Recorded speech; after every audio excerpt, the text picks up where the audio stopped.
আয় আয় আয় আয় শোনেন শোনেন দেশবাসী শোনেন দিয়া মন, জননেতা দেলোয়ার ভাইয়ের কর্ম ও জীবন, ফ্যাসিবাদ বিরোধী লড়ের জীবন্ত শহীদ, জুলাই বিপ্লবেরও তিনি বীর মুজাহিদ। আয় আয় আয় আয় জন্ম তাহার ঠাকুরগাঁওয়ের সৈয়দপুরের গ্রামে, বাংলাদেশের মানুষ তারে চিনে একে নামে, বিদ্যা বুদ্ধি সদক্ষ আর সুন্দর আচরণ, ঠাকুরগাঁওয়ের সব মানুষের পরাণের পরাণ, ঠাকুরগাঁওয়ের সব মানুষের পরাণের পরাণ। এমন সোনার মানুষটারে হাসিনা সরকার বিনা দোষে বন্দি কইরা করলো অত্যাচার, 57 দিন রিমান্ড দিয়া কি নির্যাতন করে, 200-র অধিক মিথ্যা মামলায় ফাঁসাইলো তারে। ঠাকুরগাঁওয়ের গ্রাম থেকে ছুটে আসে মা, ছেলের এমন দুর্দশায় আর সহ্য তো হয় না। আমার মুখটা ভালো থাকছে রে বাবা, এত নির্যাতন কষ্ট আমি কেমন করে মা সহ্য করবো বাবা, আমি আর পারছি না, আমি আর পারছি না। পুত্রের শোকে মা জননীর পরাণ বুঝি যা, ভাবছে সবাই দিল আর দুনিয়াতে না। দুনিয়াতে না।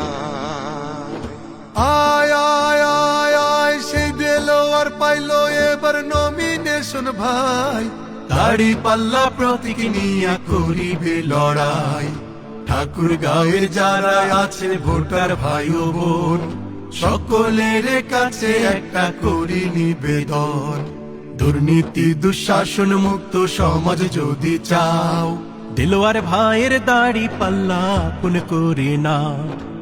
আয় আয় আয় আয় মাদক সন্ত্রাস চাঁদাবাজ থাকবে না ঠাকুরগাঁয়, জাতীয় সংসদে যদি দেলোয়ার ভাই যায়, বেকারত্ব দূরীকরণে উদ্যোগ আছে তার, যুবকেরা চাকরি পাবে থাকবে না বেকার।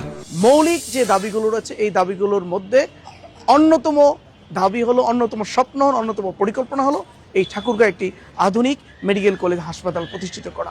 এই মেডিকেল কলেজ হাসপাতাল যদি প্রতিষ্ঠিত করতে পারি, আমার দৃঢ় বিশ্বাস এই অত্র অঞ্চলের মানুষগুলো স্বাস্থ্য সেবা থেকে আর কেউ বঞ্চিত হবে না। 500 শয্যার হাসপাতাল জেলা সদরে হবে, থানায় এবং ইউনিয়নে স্বাস্থ্য কমপ্লেক্স হবে, ব্যবসা বাণিজ্য হবে ঠাকুরগাঁওয়ের বুকে, কোনো মানুষ মরবে না আর, কষ্টে ধুকে ধুকে।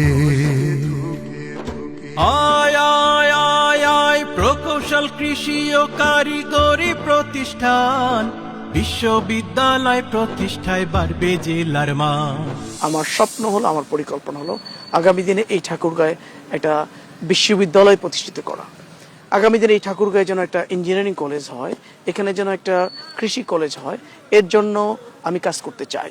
যদি আমরা কারিগরি শিক্ষার প্রসার ঘটাতে পারি, কর্মমুখী শিক্ষার যদি প্রসার ঘটাতে পারি, তাহলে পড়াশোনা শেষ করার সাথে সাথেই তারা তাদের কর্মসংস্থানের ব্যবস্থা হয়ে যাবে।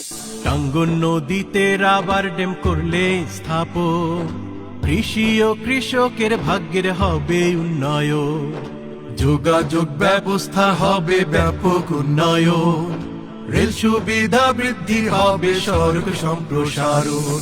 এই বিমানবন্দরটি ইনশাআল্লাহ আমরা চালু করব, আবার এখানে বিমান নামবে, এখান থেকে বিমান উঠবে এবং এই বিমানবন্দরের মধ্য দিয়ে ঠাকুরগাঁওর অর্থনীতির চাকা উন্নত হবে, সমৃদ্ধ হবে। আমরা ঠাকুরগাঁও এগিয়ে যাবো ইনশাআল্লাহ।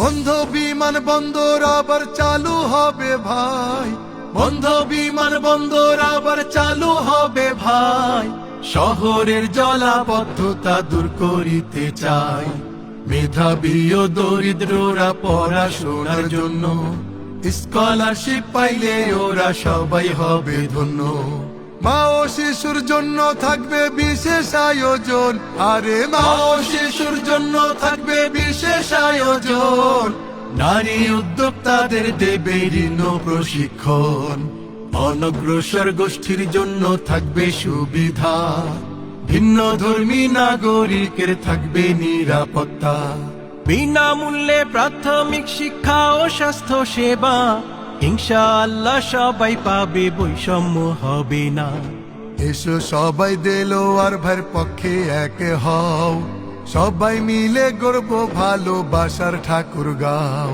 সবাই মিলে গর্ব উন্নত ঠাকুর গাও, সবাই মিলে গর্ব সম্প্রীতির ঠাকুর গাও, আরে সবাই মিলে গর্ব এবার সম্প্রীতির ঠাকুর গা।